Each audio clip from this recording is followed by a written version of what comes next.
You ask Tiger to solve. This deals with linear equations with one unknown. The final result is t equals 2. Let's solve it step by step. Simplify the expression. Expand the parentheses. Swap sides.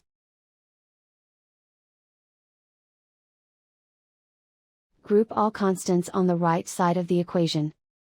Add 5 to both sides. Simplify the arithmetic.